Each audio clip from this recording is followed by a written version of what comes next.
Hey everyone, welcome back to career in action. लगन आपकी, advice हमारी। This is Shilpa Saroj. कैसे हो आप सभी? सब कुछ अच्छी चल रही है? प्रिपरेशन अच्छी चल रही है कि नहीं? कमेंट बॉक्स में कमेंट करके बताइए। वीडियो कैसी लग रही है आपको, ये जरूर बताइएगा। और मैं उन लोग से कहना चाहूँगी जो कह रहे हैं कि जी मैम आपके आंसर वाला जो एग्ज़ाम हुआ था उसमें जी के कैप्सूल से क्वेश्चंस नहीं आए, तो मैं आपसे ये कहना चाहूँगी कि ये बताइए जो सिलेबस है, ठीक है, उसके अकॉर्डिंग मैंने आपका प्रिपरेशन करवाया, राइट। तो क्वेश्चन उसमें से नहीं आया क्योंकि जीके जीएस बहुत ब्रॉड है, राइट। तो हम क्या कर सकते हैं, हम तो सब तो पढ़ने बैठ नहीं जाएंगे, हम कुछ स्पेसिफिक चीज़ें ही पढ़ेंगे, ठीक है। अब डिपेंड करता है कि क्वेश्चन कैसे पूछ रहे हैं, ठीक है। टीसीएस एग्जाम कर रहा है तो वो कैसा पेपर बना रहा है, तो आप समझ पा रहे हो, आप देख के खुद आप अंदाजा लगा सकते हो कि किस लेवल का क्वेश्चन पूछ रहा है वो। और कुछ लोग कह रहे थे कि मैम बहुत हाई लेवल का क्वेश्चन आप बता रही हैं, तो जस्ट ये वो क्वेश्चन है जो आपने बचपन में कहीं ना कहीं सुनी तो होगी। अभी तक आपने स्कूलिंग पास कर ली है तो स्कूल के दौरान आपने कहीं ना कहीं एक चीज़ सुनी होगी, बट अगर आपसे पूछा जाए कि क्या है एग्जैक्ट, तो आप नहीं बता पाओगे, है ना। आपने सुनी जरूर होगी कि हाँ ये इवेंट हुआ है, या ये इनका नाम सुना होगा, ये मुगल शासक रहे, ये ताजमहल किसने बनवाया, राइट। इस तरीके से बहुत सारे क्वेश्चंस हैं और आपने सुने होंगे उसको, लेकिन आप जब पूछा जाएगा आपसे तब आप नहीं कर पाओगे। तो वैसे ही सारे क्वेश्चंस हैं और वही होता है जीके जीएस में, जनरल स्टडीज और जनरल नॉलेज में। तो उसी को आज हम इसमें देखेंगे, ठीक है। तो आप क्वेश्चंस देखो, आपको खुद समझ में आएगा कि किस तरह के क्वेश्चन हैं और इंपॉर्टेंट है कि नहीं है, ये भी आप अंदाजा लगा लोगे। तो चलो फिर आज का शुरू करते हैं क्लास। एमसीएल माइनिंग ठेकेदार ओवरऑल सर्वेयर 2023 जो एग्जाम होने वाला है उसके लिए ये जीएस पार्ट है। हिस्ट्री लेके आए हैं आज हम, हिस्ट्री के क्वेश्चंस देखेंगे। Okay, MCL GS capsule set 2 है ये। सेट 1 हमने जीके का देखा, तो आज सेट 2 का हम डिस्कस करेंगे, ठीक है। पार्ट ए यानी कि जो 20 मार्क्स का क्वेश्चन आएगा उसके रिगार्डिंग है ये। ओके, तो चलो स्टार्ट करें फिर। ओके, जनरल स्टडीज, आपका जनरल स्टडीज सबको पता है ना, जीएस को बोलते हैं, और जीके तो जनरल नॉलेज होता है। तो जनरल स्टडीज में आपका हिस्ट्री पोर्शन से हमने कवर करा है, मतलब इसमें मॉडर्न, मिडिवल और एंशिएंट क्वेश्चन है, ठीक है। यानी हिस्ट्री में आपका तीनों ही क्वेश्चन इसमें आ जाएंगे, यानी वर्ल्ड का भी हिस्ट्री का ही, वर्ल्ड हिस्ट्री का भी इसमें कवर किया गया है क्वेश्चन। ओके, तो चलो फिर स्टार्ट करते हैं बिना देरी करते हुए फटाफट। सबसे पहला क्वेश्चन हमारा कह रहा है which empire was responsible for building the Taj Mahal. तो भैया ताजमहल सबको पता है, ठीक है, देख पा रहे हो इमेज में, बहुत खूबसूरत से दिख रहा है। तो ताजमहल जो बनवाया है, तो कौन सा एम्पायर जो है इसके लिए रिस्पॉन्सिबल है, जिसने ताजमहल को बनवाया है? Mughal empire, Ottoman empire, Safavid empire या फिर मंगोल एम्पायर, किसने बनवाया है? तो ये तो बहुत ईजी क्वेश्चन हो जाएगा, नहीं सबको पता होगा। तो इसका राइट आंसर क्या हो जाएगा? मुगल एम्पायर, ठीक है। इसका राइट आंसर क्या हो जाएगा? मुगल एम्पायर, ठीक है। तो ताजमहल किसने बिल्ड करवाया? मुगल एम्पायर, यानी कि एक मुस्लिम डायनेस्टी जो था उस समय रूल किया जा रहा था 16 और 19 सेंचुरी तक। 16 से 19 सेंचुरी तक जो है मुस्लिम डायनेस्टी जो है चला, मुगल एम्पायर। तो उस समय जो है ताजमहल बनवाया गया। और अगर हम बात करेंगे इसको किसने कमीशन किया था, तो जो मुगल एम्पायर थे उस समय कौन थे? शाहजहां ने अपनी बेगम ताजमहल जो है उनकी अपनी वाइफ के लिए जो है ताजमहल बनवाया था। ओके, तो ये याद रखिएगा, मुगल एम्पायर के द्वारा जो है ताजमहल बनवाया गया है, ठीक है। चलो फिर आगे बढ़ जाते हैं। क्वेश्चन नंबर 2 हम देखेंगे। क्वेश्चन नंबर 2 है who was the first woman to become the prime minister of India. तो पहली वुमन कौन बन जाएंगी? पहली वुमन कौन थी जो प्राइम मिनिस्टर बनी, भारत की प्राइम मिनिस्टर बनी, और पहली महिला प्रधानमंत्री बनी, कौन थी वो? इंदिरा गांधी, सरोजिनी नायडू, प्रतिभा पाटिल, सोनिया गांधी। बताइए क्या होगा इसका राइट आंसर? ठीक है, तो ये आपका राइट आंसर हो जाएगा इंदिरा गांधी। अगर बोले पहली महिला प्रधानमंत्री कौन बनी है, प्रधानमंत्री यानी भारत की, तो आपको बिना कुछ सोचे समझे इंदिरा गांधी लगा देना है, ठीक है, इंदिरा गांधी। ओके, इनके बारे में थोड़ा देखेंगे। तो ये जो है पहली प्रधानमंत्री बन जाएंगी भारत की, मतलब पहली प्रधानमंत्री रही भारत की। और ये कब से कब तक इनका कार्यकाल रहा? 1966 से 1977 तक इनका कार्यकाल रहा, ठीक है। और फिर उसके बाद 1980 में फिर से इनकी सरकार आई, जब तक इनका एसेसिनेशन नहीं हो गया, ठीक है, 1984 तक। तो इसको थोड़ा ध्यान में रखना है। ये गजब के एक प्रोमिनेंट लीडर रही हैं और बहुत ही एक की रोल इनका है। इंडिया का जो पॉलिटिकल इकोनॉमिक लैंडस्केप है उसको एक शेप देने का, एक आकार देने का बहुत ही गजब का रोल है इनका, और बहुत ही गजब का पर्सनैलिटी भी था इनका। तो ये थोड़ा ध्यान में रखिएगा। आगे बढ़ जाते हैं क्वेश्चन नंबर 3 की तरफ। Who was the leader of Indian national army during world war second. तो यहाँ पर क्वेश्चन में कह रहा है कि जो वर्ल्ड वॉर सेकेंड रहा उस समय इंडियन नेशनल आर्मी का लीडर कौन था? सुभाष चंद्र बोस, सरदार पटेल, जवाहरलाल नेहरू या फिर बाल गंगाधर तिलक। तो भैया world war first, world war second सबने पढ़ी होगी ना। जब हम बात करते हैं वर्ल्ड वॉर की, तो वर्ल्ड वॉर फर्स्ट जो है ये कब हुआ था? ये 1914 से लेकर 1918 तक रहा। ये डेट इंपॉर्टेंट है भैया। और वर्ल्ड वॉर सेकंड की जब हम बात करते हैं तो ये कब हुआ, 1939 से 1945। ये डेट बहुत ज़्यादा इंपॉर्टेंट है, आप समझो, रट लो। तो 1914 से लेकर 1918 आपका वर्ल्ड वॉर फर्स्ट चला, उसके बाद 1939 से 1945 तक आपका क्या चला, वर्ल्ड वॉर सेकंड, ठीक है। तो उसके बाद थोड़ा ध्यान में रखें, उसके बाद कोल्ड वॉर हो गया था, ठीक है, तो ये ध्यान में रखना है। तो कब हुआ था, 20वीं सेंचुरी की बात चल रही है, ये समझ रहे हो। तो ये थोड़ा ध्यान में रखना है। तो यहीं पे बोल रहा है कि इंडियन नेशनल आर्मी जब उस समय पनपी तो इसका लीडर कौन था वर्ल्ड वॉर सेकंड के समय, तो सुभाष चंद्र बोस, सरदार पटेल, जवाहरलाल नेहरू, बाल गंगाधर तिलक। इसका राइट आंसर हो जाएगा आपका सुभाष चंद्र बोस, ठीक है। सुभाष चंद्र बोस जो है लीडर रहे इंडियन नेशनल आर्मी के वर्ल्ड वॉर सेकंड के समय क्या था, 1945 भी चल रहा था। और ये जो है गजब के एक प्रोमिनेंट नेशनलिस्ट थे, ठीक है, पॉलिटिकल लीडर थे, जिन्होंने इंडिया इंडिपेंडेंस के लिए बहुत ज़्यादा अपना समर्थन दिया। और इन्होंने किसका निर्माण किया, इंडियन नेशनल आर्मी को फॉर्म करा, ठीक है। और इनका ये एम था, इनका ये गोल था कि हम मिलिट्री फोर्स की मदद से, है ना, हम ब्रिटिश जो थे, जो वहाँ पे उस समय थे अंग्रेज, उनको हम उखाड़ फेंकेंगे, समझ रहे हो, मतलब भारत से हम उखाड़ फेंकेंगे, ये इनका मतलब गोल था जब इंडियन नेशनल आर्मी का फॉर्मेशन इन्होंने करा तब, ठीक है। तो ये लीडर पूछे तो सुभाष चंद्र बोस याद रखिएगा, ठीक है। नेताजी इन्हीं को बोला जाता था, ठीक है, नेताजी, जर्मनी में भी। चलो आगे बढ़ते, question number 4, which ancient civilization build the great pyramid of Giza. तो अभी तो बहुत लोग को पता नहीं होगा कि ये देख पा रहे हो आप, ग्रेट पिरामिड ऑफ गीजा, ये देख पा रहे हो इमेज में है ना। तो ये अगर हम बात करें ग्रेट पिरामिड ऑफ गीजा, ये क्या है, ये पिरामिड है, टॉम है एक तरीके से, कहाँ पे है, ये इजिप्ट में है, ठीक है, कहाँ पे है, इजिप्ट में है, ओके। तो ये एक तरीके का टॉम है 4th डायनेस्टी का, और ये 16th सेंचुरी BC में बनाया गया था। इसका हाइट कुछ 146 मीटर हो जाएगा समथिंग, ठीक है। और अगर हम बात करें कि क्वेश्चन में कह रहा है कौन से एंशिएंट सिविलाइजेशन ने इसको बनवाया था, तो सुमेरियंस, बेबीलोनियंस, इजिप्शियन या फिर ग्रीक्स। तो मैं बताना चाहूँगी इसका राइट आंसर क्या हो जाएगा आपका, देखो इसका राइट आंसर आपका हो जाएगा इजिप्शियन, ठीक है। तो जाहिर सी बात है इजिप्ट में है, तो एंशिएंट इजिप्शियन के द्वारा जो है इनको बनवाया गया था the great pyramid of Giza, ठीक है। तो जितने भी मॉन्यूमेंट्स है ना, उसको भी आपको याद रखना पड़ेगा कि ये किनके द्वारा बनवाया गया था, कौन किसके काल चल रहा था उस समय, रूलर कौन था। तो ये थोड़ा ध्यान में रखने वाली चीज़ें हैं।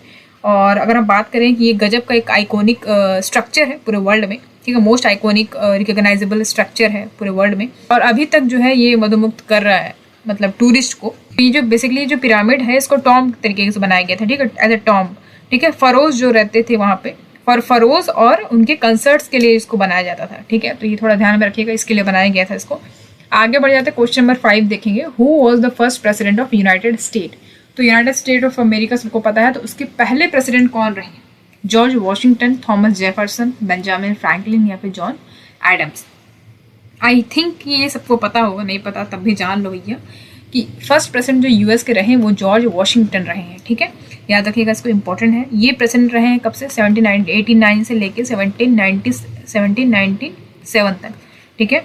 तो इतने समय इनका जो कार्यकाल रहा है इस बीच रहा है, और इन्होंने गजब का एक की रोल निभाया इन्होंने इस नेशन को स्टैब्लिश करने में, ठीक है, और यहाँ की सरकार को निर्माण करने में गजब का रोल इन्होंने निभाया, ठीक है। तो इसको थोड़ा ध्यान में रखना है। आगे बढ़ जाते हैं क्वेश्चन नंबर 6 की तरफ, who was the first emperor of the Mauryan dynasty in ancient India.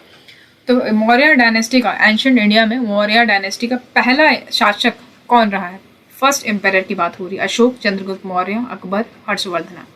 यहाँ पे थोड़ा एक ट्रिक लगाना, आप जब भी मौर्य डायनेस्टी की बात हो और फर्स्ट एम्परर बोल रहा हूँ, ठीक है, तो आपको क्या याद रखना है, आपको याद रखना है चंद्रगुप्त मौर्य, CM याद रखना है, ठीक है। मौर्य डायनेस्टी का अगर फर्स्ट एम्परर बोले तो हम क्या लगाएंगे, चंद्रगुप्त मौर्य, ठीक है। तो ये जो है ये फाउंडर रहे हैं और फर्स्ट एम्परर भी रहे हैं मौर्य डायनेस्टी का, ठीक है, जिन्होंने रूल करा है इंडियन सब कॉन्टिनेंट को कब से कब तक, 322 BC से लेके 185 BC तक जो है इन्होंने इस पर क्या करा, रूल करा था, ठीक है। तो ये समय थोड़ा कार्यकाल याद रखिएगा, 322 से लेके 185, उल्टी की तरफ जाएंगे जब हम पीछे की तरफ जाते हैं तो माइनस में जाता है, ठीक है। और ये गजब के पावरफुल और स्किल्ड मिलिट्री लीडर रहे हैं, और इन्होंने जो है बहुत सारे जो इंडियन सब कॉन्टिनेंट थे उनको यूनाइट करा, मिलाया है, समझ रहे हो। और इनके जो ग्रैंड सन थे, यानी कि चंद्रगुप्त मौर्य के जो ग्रैंड सन थे वो कौन थे, अशोक, ठीक है, अशोका, देख पा रहे हो पहला ऑप्शन दिया हुआ है। और ये जो है अशोका की बात करें तो इनका भी गजब का मतलब इतिहास में नाम है, कंट्रीब्यूशन इन्होंने काफ़ी ज़्यादा दिया है इंडियन हिस्ट्री में और कल्चर में।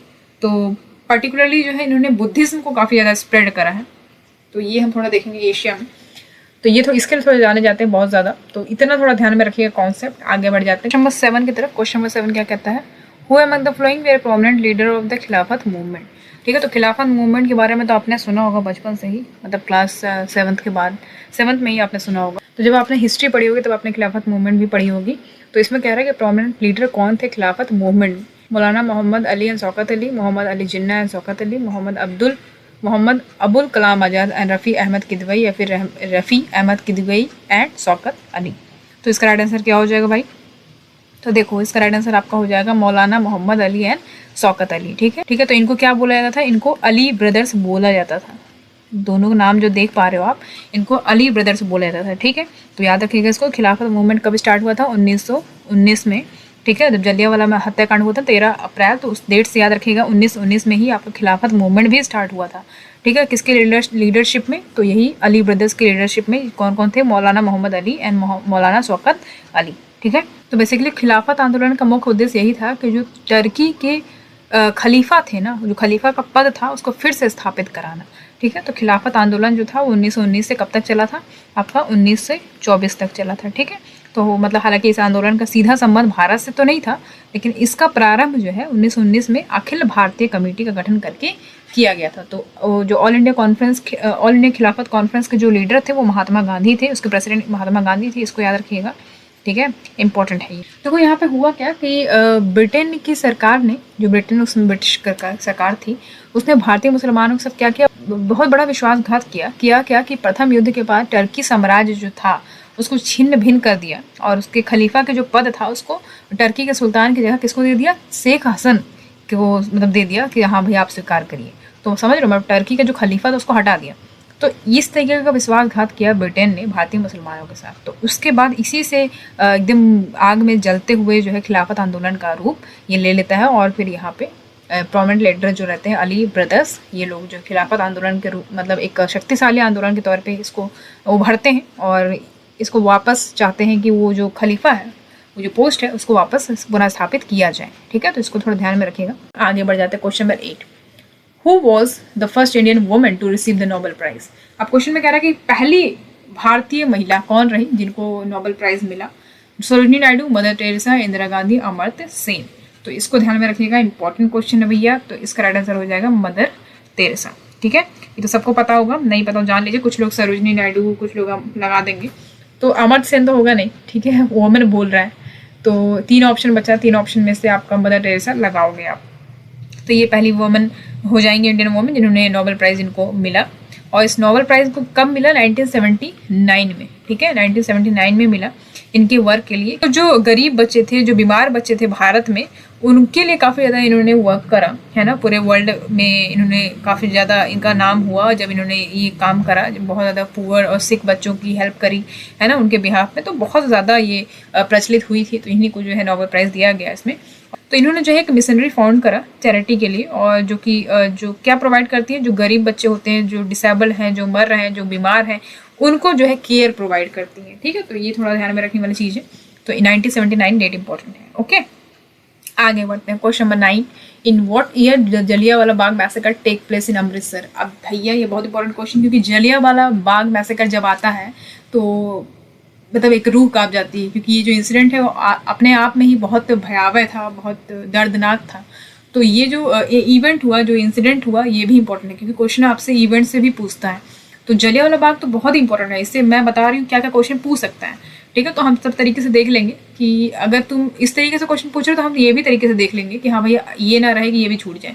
तो पहली बात, तो जलियांवाला बाग मैसेकर से आपसे डेट पूछ सकता है, डेट यानी कब हुआ। अच्छा, तो किसके आदेश से ये इंसिडेंट हुआ?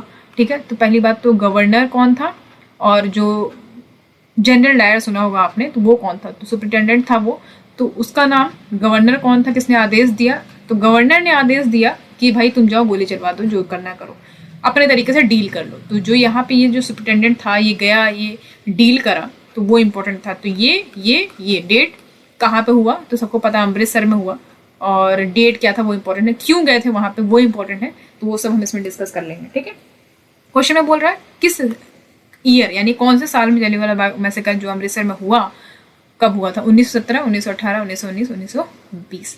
तो भैया 1919, ये डेट तो कोई नहीं भूल सकता, आई थिंक सबको पता होगा। 13 अप्रैल, पूरा डेट ही लिख दे रही हूँ, 13 अप्रैल 1919, ये डेट जो है बिल्कुल रट लीजिए आप लोग, इतिहास का बहुत ही भयावह ये इंसिडेंट हुआ है। 13 अप्रैल 1919 याद रहेगा। कहाँ पे हुआ था? अमृतसर में हुआ था, ठीक है। अच्छा, ये पंजाब का नॉर्थ वेस्टर्न इंडियन स्टेट है, ठीक है।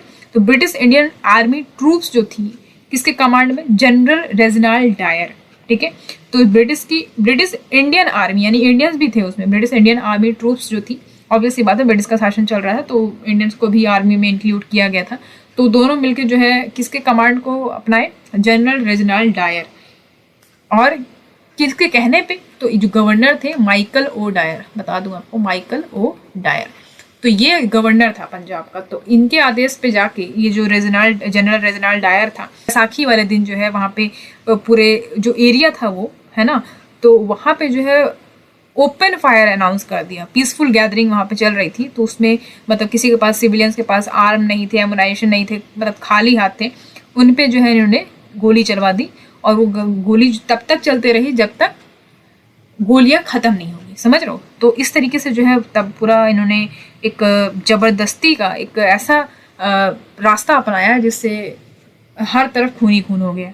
तो ये बहुत दर्दनाक था, बहुत लोगों की जान चली गई थी वहाँ पे। और वहाँ पे एक कुआं था, जिस कुआं में लोग कूदते चले जा रहे थे अपने जान बचाने के लिए, तो वो पूरा फुल हो गया था, लेकिन लोग, गोलियां चलती रही। और वहाँ पे सिर्फ एक एग्जिट गेट था जिससे लोग निकल सकते थे, तो वो गेट पे ही खड़ा हो गया था जनरल डायर और गोली चलवाना शुरू कर दिया। तो बहुत बुरा इंसिडेंट हुआ ये। उसके बाद फिर इसको जो है सस्पेंड कर दिया गया था ये जनरल डायर को, लेकिन उससे क्या होता, इतने लोगों की डेथ तो हो ही गई थी। तो आपने सुना होगा उधम सिंह, राइट, उधम सिंह। तो उधम सिंह ने जो है बदला लिया था इससे, माइकल ओ डायर को गोली मारी थी। ओके, तो इसको याद रखिएगा, इसका बदला इन्होंने 21 साल बाद लिया। वो मूवी है, वो आप देख सकते हो उधम सिंह की। तो गजब का ये मूवी है, ये भी ध्यान में रखने वाली चीज़ है, ठीक है। तो इसको हम ध्यान में रखेंगे। आगे बढ़ जाते हैं क्वेश्चन नंबर 10 की तरफ। What was the year of Indo China war that was fought over the disputed border in Himalayas. तो इंडो चाइना वॉर, ये भी इंपॉर्टेंट है कि इंडो चाइना वॉर जब हुआ था किस साल हुआ था, जो हिमालय पे डिस्प्यूटेड बॉर्डर है उसके लिए लड़ाई की गई थी। तो 1962, 1965, 1971 या फिर 1975।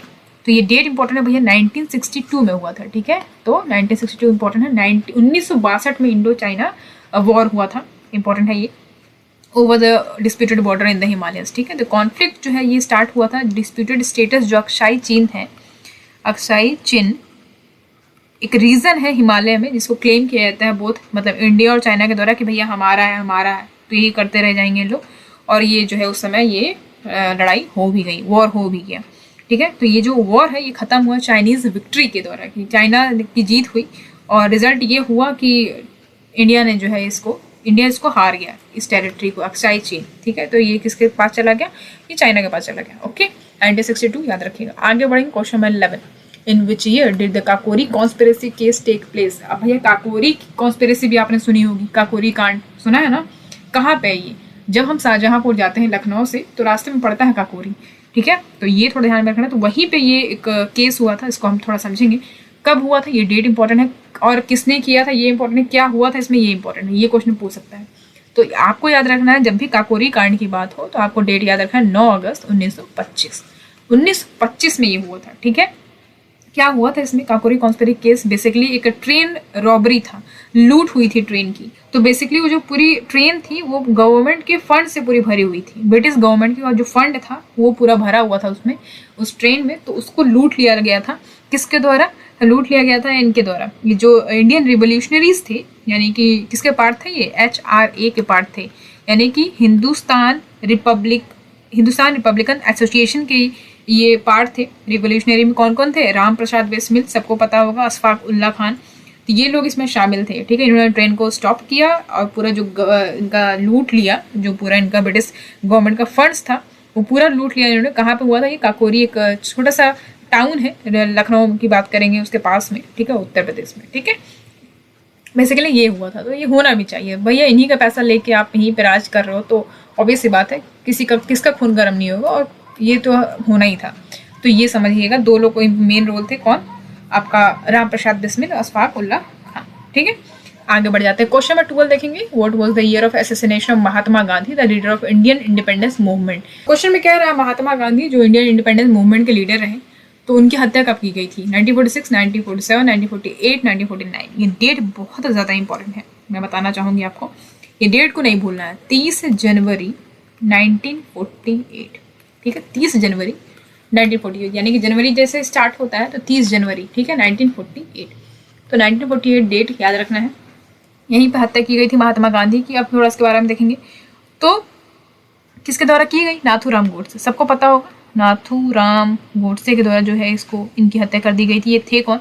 ये हिंदू नेशनलिस्ट ग्रुप के जो है मेंबर थे, ठीक है, जो गांधी के जो पॉलिसीज थे नॉन वायलेंस और रिलीजियस टॉलरेंस को लेके उसके बिल्कुल अगेंस्ट थे, है ना, कि भैया ये ढोंग करते हैं और हिंदू मुस्लिम का एजेंडा लेके जो है लोगों को, ये मुस्लिम सपोर्टर है, ऐसा इनका कहना था, ठीक है, और इनके वजह से जो है पूरा देश जल रहा है, इनका ये कहना था। अभी मूवी भी आने वाली है इनकी, जरूर देखा जाएगा इसको, गांधी गोडसे करके, तो उसको देखिएगा आप लोग, ओके।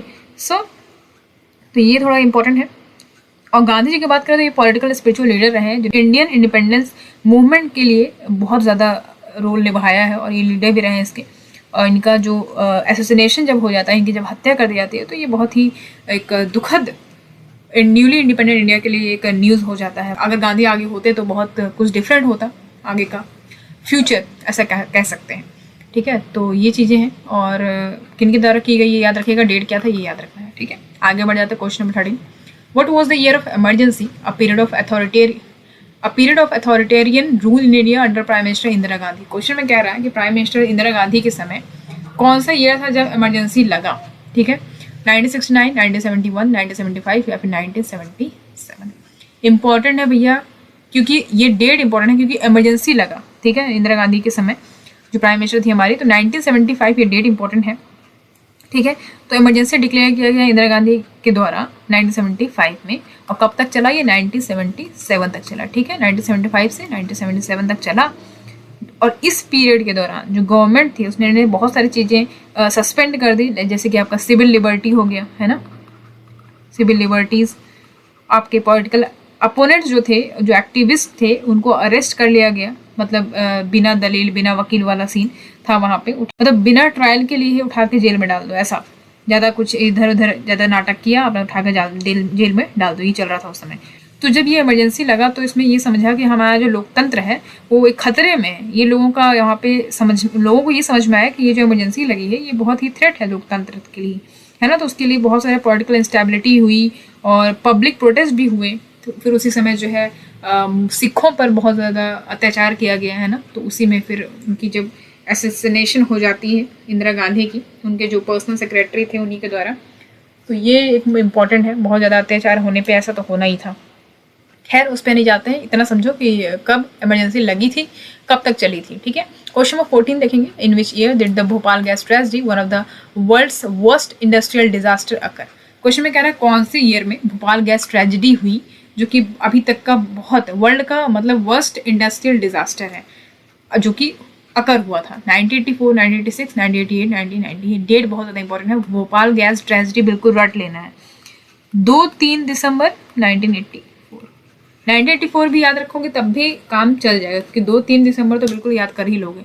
1984 ये डेट इंपॉर्टेंट है। भोपाल गैस ट्रेजेडी हर बार क्वेश्चन पूछता है, ये भी पूछता है कौन से गैस को लीक होने से ये जो डिजास्टर हुआ था। तो याद रखना मिथाइल आइसोसाइनाइड लिख दे रही हूँ मैं यहाँ पे, मिथाइल आइसोसाइनाइड। ये गैस के लीक होने से जो है यहाँ पे भोपाल गैस ट्रेजेडी हो गई थी, ठीक है। एक जो गैस लीक हुई थी यूनियन कार्बाइड पेस्टिसाइड्स प्लांट था भोपाल में, मध्य प्रदेश के, तो वहाँ पे ये गैस लीक हुई थी, ठीक है। तो ये गैस का नाम बता दिया मैंने, इसको ध्यान में रखिएगा। और थाउजेंड्स ऑफ पीपल्स वहाँ पे मतलब इस टॉक्सिक गैस को इनहेल करने के बाद उनकी डेथ हो गई थी। बहुत सारे लोग इंजर्ड हो गए थे, 100,000 पे इंजर्ड हो गए थे, ठीक है। तो ये यहाँ पे इतना समझना जरूरी था। आगे बढ़ जाते हैं क्वेश्चन नंबर 15 की तरफ। What was the year of Mumbai terrorist attack? A series of coordinated attack that targeted multiple location in the city. तो आप सभी को पता है कि मुंबई टेररिस्ट अटैक हुआ था। कौन से साल में हुआ था क्वेश्चन में पूछ रहा है। तो ये एक सीरीज ऑफ कोऑर्डिनेटेड अटैक्स था जो कि टारगेट किया गया था मल्टीपल लोकेशन उस सिटी में, मुंबई के। तो 2007, 2008, 2009, 2010। तो आई थिंक ये सबको ही पता होगा। 2008 में ये मुंबई टेररिस्ट अटैक हुआ था। डेट था 26-29 नवंबर 2008। ओके, ठीक है, ये याद रखिएगा। और ये किसके द्वारा किया गया था? 10 मेंबर्स थे लश्कर ए तैयबा के, ठीक है, लश्कर ए तैयबा के 10 मेंबर्स के द्वारा इसको मतलब फॉर्म किया गया था। एक लश्कर ए तैयबा की बात करें तो पाकिस्तान बेस्ड एक मिलिट्री ऑर्गेनाइजेशन है, ठीक है। और ये जो अटैक था, टारगेट किया गया था मल्टीपल लोकेशन, मतलब इसी इस पर्टिकुलर सिटी में, जैसे आपका होटल, रेलवे स्टेशन हो गया, जेविस सेंटर हो गया, है ना। और इसमें आपको 166 पीपल्स की डेथ हो गई थी और 100 से ज़्यादा इसमें इंजर्ड हुए थे। तो इतना बेसिक जानकारी हमें यहाँ पता होना चाहिए। अब आगे बढ़ते क्वेश्चन नंबर 16 की तरफ। Who was the first president of India? Bharat के पहले राष्ट्रपति कौन थे? राजेंद्र प्रसाद, जवाहरलाल नेहरू, एस राधाकृष्णन, जाकिर हुसैन। तो बिल्कुल जब भी बोले कि पहला प्रेसिडेंट कौन था भारत का, तो राजेंद्र प्रसाद लगा देना है बिल्कुल आंख मूंद की, ठीक है। इसमें ज़्यादा कंफ्यूज होने की जरूरत नहीं है। ये प्रेसिडेंट रहे कब से कब तक? 1950 से 1962 तक, ठीक है। ये डेट इंपॉर्टेंट है। और जो ये राजेंद्र प्रसाद जी की बात करें तो ये फ्रीडम फाइटर रहे, ठीक है, एक क्लोज एसोसिएट थे महात्मा गांधी के, ओके। और इन्होंने जो है क्रूशियल रोल निभाया इंडियन इंडिपेंडेंस मूवमेंट में। इंडियन कॉन्स्टिट्यूशन को ड्राफ्ट करने में इनका भी एक ये भी जो है एक की फिगर रहे, ओके। और इसको ध्यान में रखेंगे। आगे बढ़ेंगे क्वेश्चन नंबर 17 की तरफ। Who was the last Mughal empire of India? तो पहले एम्पायर कौन थे भारत के और लास्ट एम्पायर कौन थे, ये भी इंपॉर्टेंट है। तो लास्ट मुगल एम्पायर कौन थे भारत के? अकबर सेकंड, बहादुर शाह जफर, औरंगजेब या फिर शाह जहां।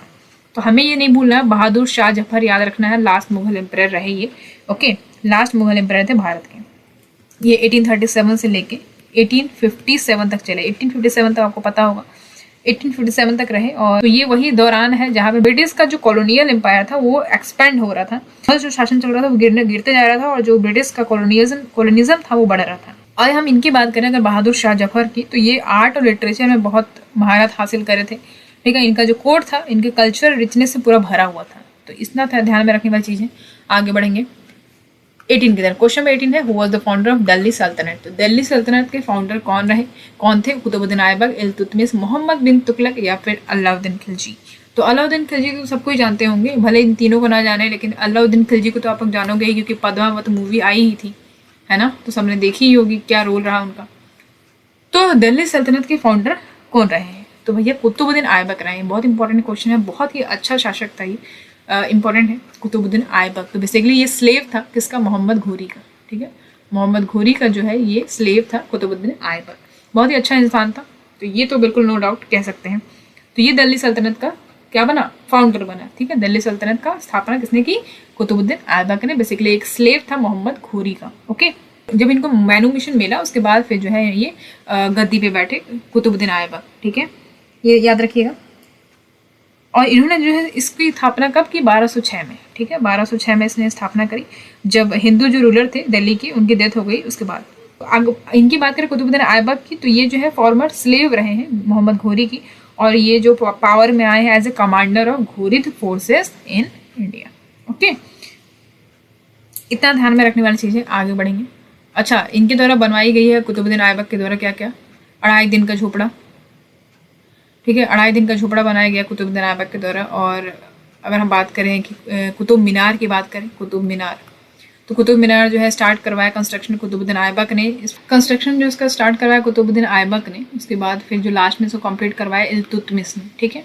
इल्तुतमिश ने जो है इसको पूरा कंप्लीट करवाया कुतुब मीनार को। तो क्वेश्चन में आपसे पूछ सकते थे कि स्टार्ट किसने करवाया और खत्म किसने किया, मतलब पूरा बना के खत्म किसने किया, तो इल्तुतमिश लगाइएगा। आगे बढ़ेंगे तो इसका राइट आंसर क्या हो जाएगा? कुतुबुद्दीन ऐबक, ओके। आगे बढ़ते question number 19, who was the first sultan of slave dynasty? तो यहाँ पे क्वेश्चन में कह रहा है कि पहला सुल्तान कौन रहा स्लेव डायनेस्टी का? तो मैंने अभी आपको बताया कुतुबुद्दीन ऐबक, इल्तुतमिश, बलबन, अलाउद्दीन खिलजी।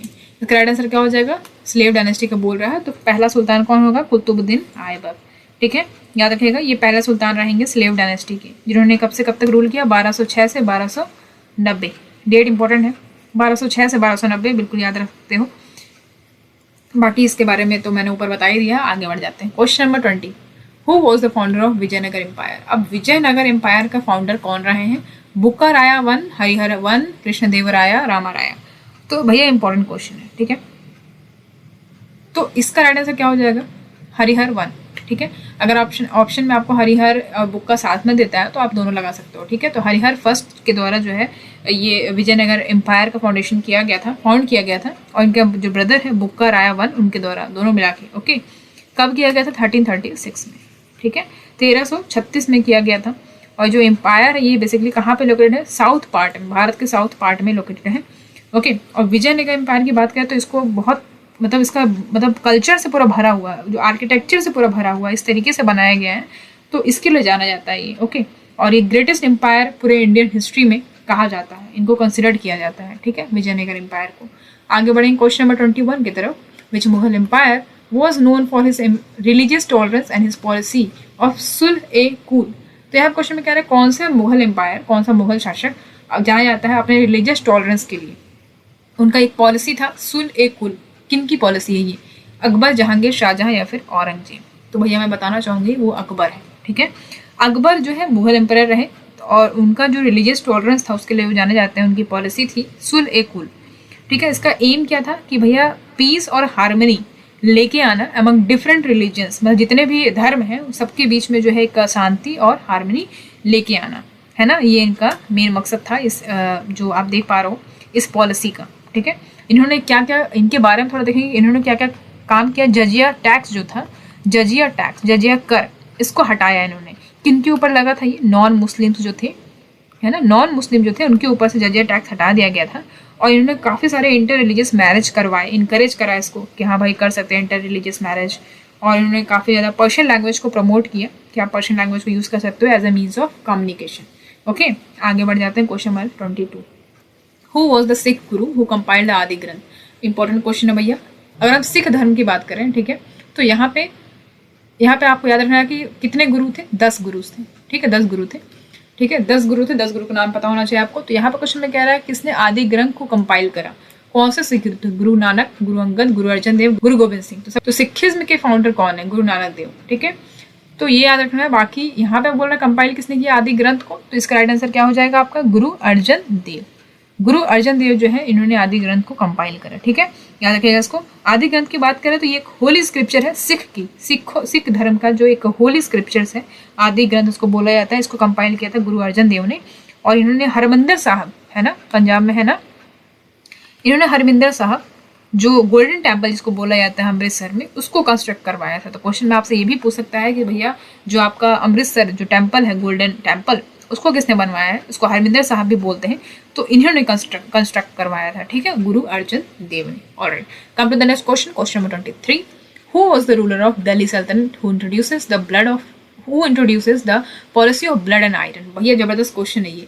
तो ये ब्लड एंड आयरन की पॉलिसी किसने इंट्रोड्यूस करी थी, कौन सा दिल्ली सल्तनत का रूलर था जिसने ये इंट्रोड्यूस करा, ठीक है। तो यहाँ पे आप देख पा रहे हो जब ब्लड एंड आयरन बोले, ब्लड एंड आयरन, तो बी से याद रखना बलबन, ठीक है, इसका राइट आंसर क्या हो जाएगा, बलबन। तो बलबन ने जो इंट्रोड्यूस करा था, ये 9 स्लेव था, ये 9 सुल्तान था स्लेव डायनेस्टी का, ठीक है, गियासुद्दीन बलबन, याद रखिएगा इसको। और ये किस ग्रुप से आते थे, ये 40 स्लेव थे जो इल्तुतमिश के उस ग्रुप से आते थे, तो उसको थोड़ा यहाँ ध्यान में रखना है।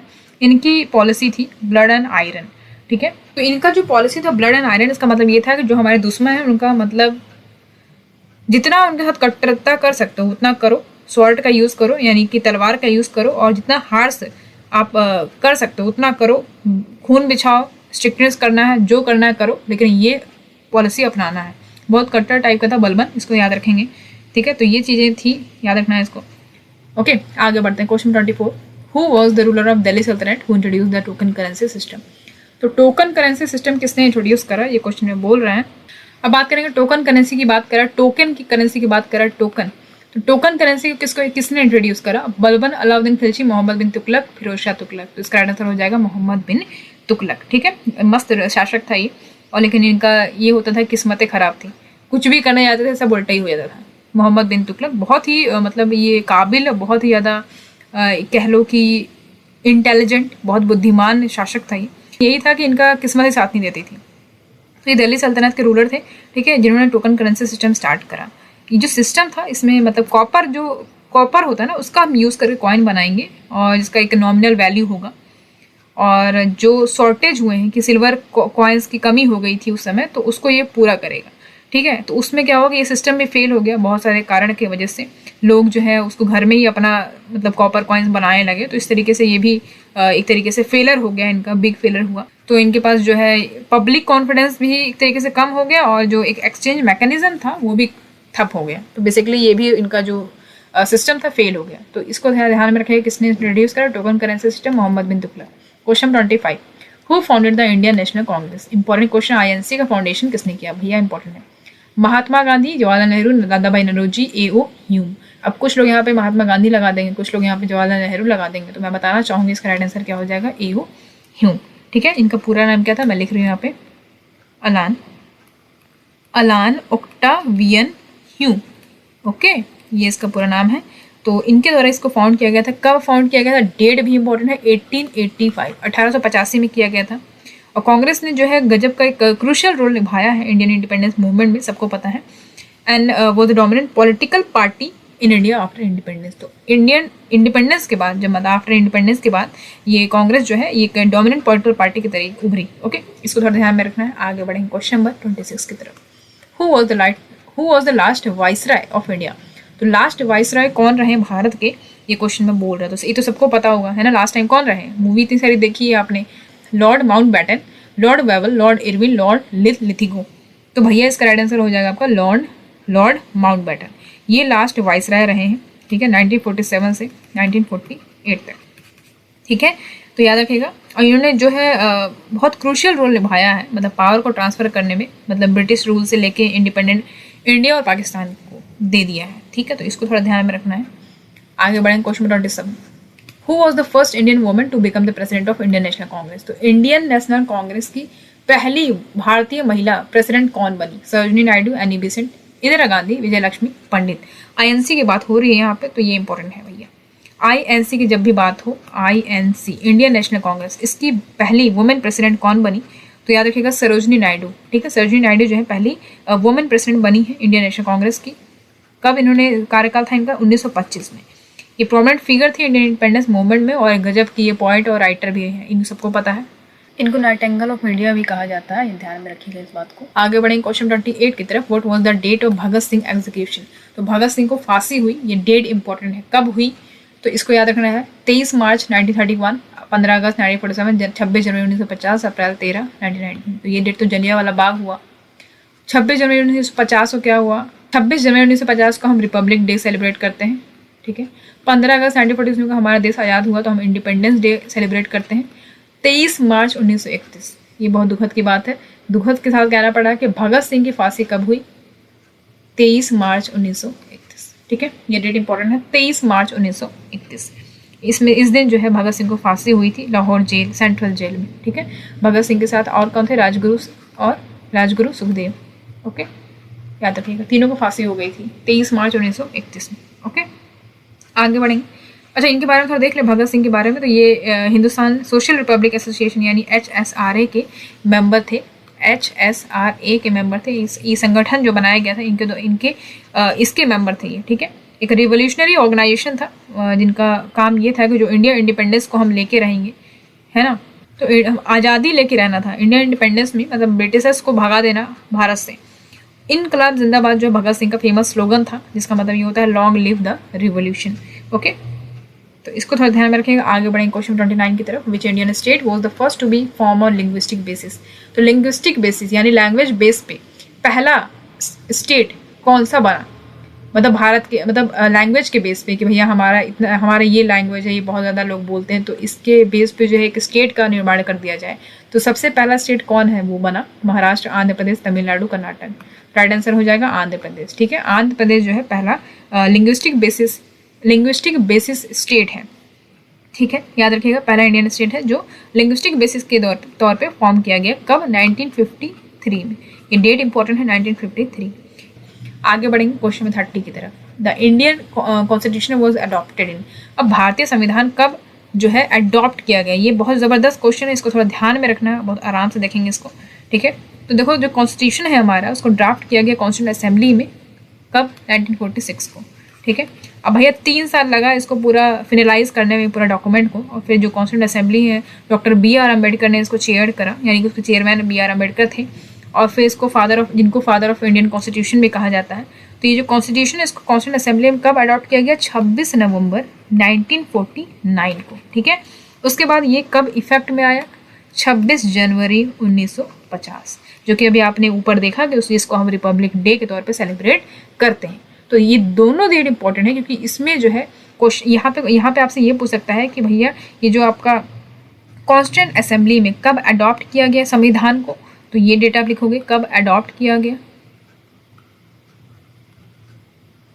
ठीक है, तो यहाँ पे क्वेश्चन में आपसे बोलता है कि कब अडॉप्ट किया गया, ठीक है, और कब अडॉप्ट किया गया और कब इफेक्ट में आया, तो ये दोनों डेट इंपॉर्टेंट है। तो अडॉप्ट किया गया 26 नवंबर 1949 को, और अगर आपसे बोले कि कब इफेक्ट में आया तो 26 जनवरी 1950 को इफेक्ट में आया, जिसको हम रिपब्लिक डे के तौर पे मनाते हैं। ठीक है, तो इसको याद रखिएगा, इंपॉर्टेंट क्वेश्चन है। उसका राइट आंसर क्या हो जाएगा, कब अडॉप्ट किया गया, तो 26 जनवरी 1949, ये डेट इंपॉर्टेंट है। अगर यहाँ पे बोला होता कि कब इंडियन कॉन्स्टिट्यूशन जो है बन के तैयार हो गया, मतलब कब इफेक्ट में आया, तो आप 26 जनवरी 1950 लगाते हैं। राइट आंसर क्या हो जाएगा, 26 जनवरी 1949। ठीक है, तो इसको थोड़ा ध्यान में रखिएगा। अब आगे बढ़ जाते हैं। यहाँ पे जो है हमारा खत्म होता है आज का सेशन। तो इसका आंसर आपको नीचे मिल जाएगा एक्सप्लेनेशन के साथ। इसका पीडीएफ आपको टेलीग्राम ग्रुप पे मिल जाएगा, वहाँ से आप डाउनलोड कर सकते हो, पढ़ सकते हो बाद में। ठीक है, तो आज का सेशन यहीं पे करते हैं, बहुत लंबा वीडियो हो गया। सो मिलेंगे आपसे अगले क्लास में। जल्दी जल्दी इसको रिविजन कर लीजिए और अच्छे से प्रैक्टिस करिए, ताकि एग्जाम में आप अच्छे से कर पाओ। ओके, तो चलो फिर आज के लिए इतना ही करते हैं, मिलेंगे आपसे अगले क्लास में। तब तक ध्यान रखिए। Thank you so much for watching, see you with the next class.